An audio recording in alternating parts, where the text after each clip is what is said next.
This week, my administration released new information that contains that we're on track to cut the federal deficit by another $1.5 trillion by the end of this fiscal year, the biggest decline in a single year ever in American history, the biggest decline on top of us having a $350 billion drop in the deficit last year, my first year as president.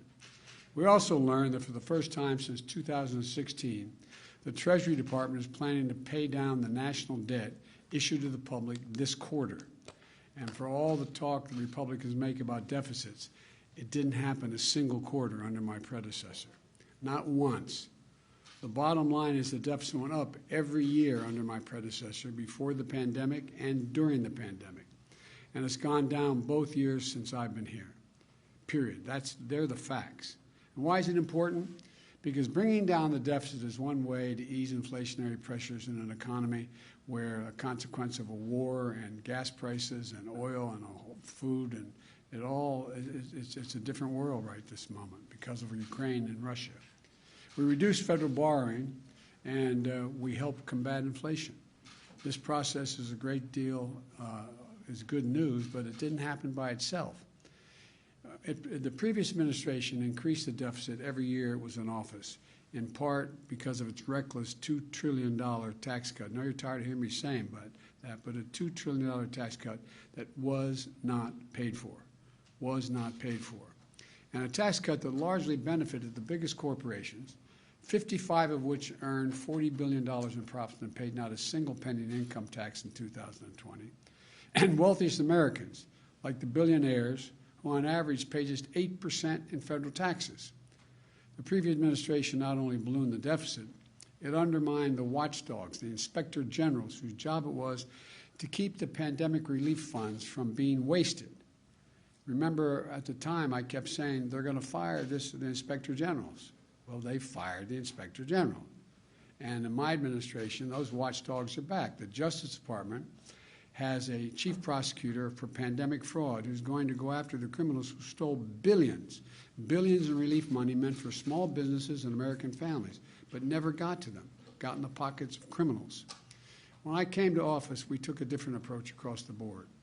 With the American Rescue Plan and other actions, we started to grow the economy from the bottom up and the middle out. Rescue checks and tax cuts for working families that gave them just a little bit of breathing room and put food on the table and a roof over their heads. Remember the first year, all those long lines of automobiles lined up and going through a parking lot just to get a box of food in their trunk? We got vaccination shots in arms that helped us go from 2 million Americans who'd been vaccinated to more than 220 million Americans fully vaccinated. And we made it easy for millions of Americans to sign up for coverage under the Affordable Care Act, saving them an average of $2,400 a year. As a result of these and other economic recovery plans, we recovered faster than projected. A record 6.7 million jobs created last year, the most in the first year of any president in American history, and the fastest economic growth in any year in nearly 4 decades. And looking ahead, I have a plan to reduce the deficit even more, which will help reduce inflationary pressures and lower everyone's costs for families. Look, it's a plan that lets Medicare negotiate price of prescription drugs, as they do with the Department of Veterans Affairs. We can cap the price of insulin at $35 instead of the hundreds of dollars, even $1,000 a month for some families. And my plan provides tax credits to utility companies to generate clean energy. And those companies are required to pass those savings on to families. I met with about a dozen of those utility CEOs here in the White House, and they confirmed this plan will lower energy bills for families immediately. My plan includes tax credits for consumers to purchase electric or fuel cell vehicles, new or used, which will save the typical driver about $80 a month not having to pay for gas at the pump. Tax credits for folks to buy solar panels and heat pumps and more efficient windows and doors for their homes. Estimated savings $500 per year on average. And we can do these things by making sure that no one earning less than $400,000 a year will pay a single penny more in federal taxes. All we're asking is that the wealthiest Americans and the largest corporations begin to pay their fair share, at least part of their fair share. You've heard me say it before. I'm a capitalist. I believe you should be able to make much money as you legally can, but just pay your fair share. There's no reason why a billionaire should be paying a lower tax rate than a teacher or a firefighter. That's in sharp contrast to what today's Republican Party is offering. And if they hadn't put this in print, you'd think I was making it up. Senator Rick Scott of Florida, United States Senator, who's leading the Republican National Senatorial Campaign Committee, released what he calls the Ultra MAGA Agenda. It's a MAGA agenda, all right. Let me tell you about this Ultra MAGA agenda. It's extreme, as most MAGA things are. It will actually raise taxes on 75 million American families, over 95% of whom make less than $100,000 a year. Among the hardest hit, working families, kids with folks. Imagine you're a family of four and you don't make enough money to have federal taxes. Because you don't make enough money to pay them. You pay all your taxes, but you just don't make enough.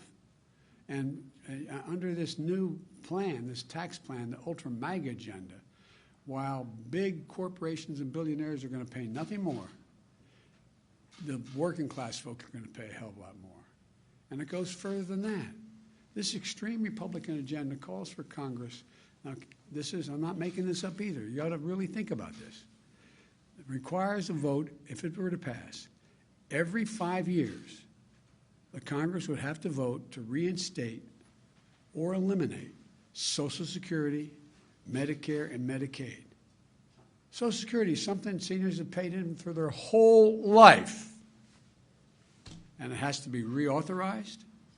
Has to be reauthorized every 5 years.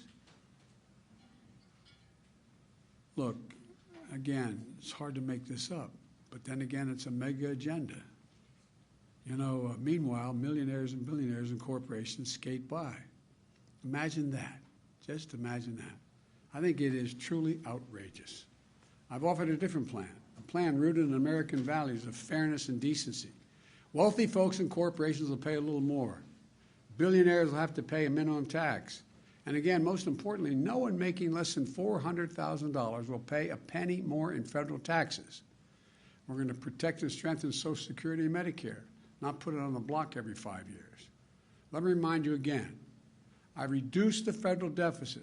All the talk about the deficit from my Republican friends, I love it. I've reduced it $350 billion in my first year in office. And we're on track to reduce it by the end of September by another $1.5 trillion, the largest drop ever. I don't want to hear Republicans talk about deficits and their ultra MAGA agenda. I want to hear about fairness. I want to hear about decency. I want to hear about helping ordinary people. The bottom line is that for decades, the trickle-down economics has failed as income inequity grew to historic levels under the Republicans, the mega Republicans, the MAGA Republicans. I don't want to mispronounce it, the MAGA Republicans. This is time to grow the economy, but from the bottom up and the middle out. Because here's the deal.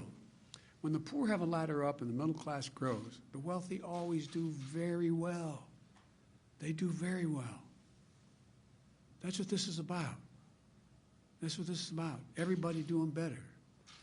And so I want you to understand, again, first year, $350 billion reduction in deficit. This year, $1.5 trillion. It's going to bring some relief.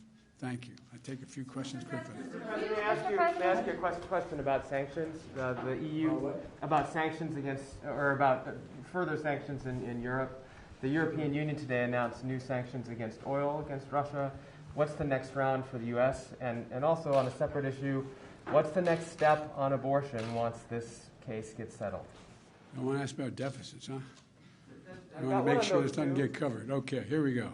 I'm going to answer those two questions and then go out to talk to the Olympians. With regard to the additional sanctions, we're always open to additional sanctions, and I've been in consultation. I'll be speaking with the members of the G7 this week about what we're going to do or not do, number one. Number two, what was the second one? Look. The second one was on abortion. As I said when I when this hit as I was getting on the plane to go down to Alabama.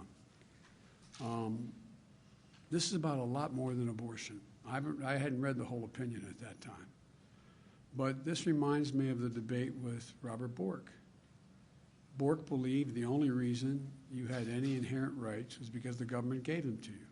If you go back and look at the opening comments with the Bork-Biden when I was questioning him as chairman, I said, I believe I have the rights that I have, not because the government gave them to me, which you believe, but because I'm just a child of God. I exist. I delegated by joining this union here to delegate some obligation, some rights I have to the governments for social good.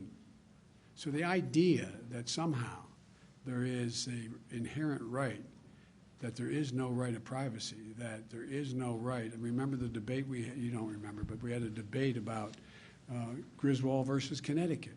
There had been a law saying a married couple could not purchase birth control in the privacy of their own bedroom and use it.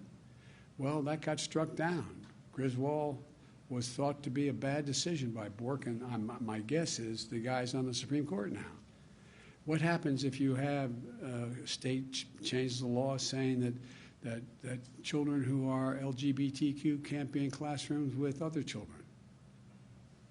Is that legit under the way the decision is written? What are the next things that are going to be attacked? Because this MAGA crowd is really the most extreme political organization that's existed in American history, in recent American history. Will you make a speech on abortion like you did on voting rights, Mr. President? Mr. President, how can you combat it?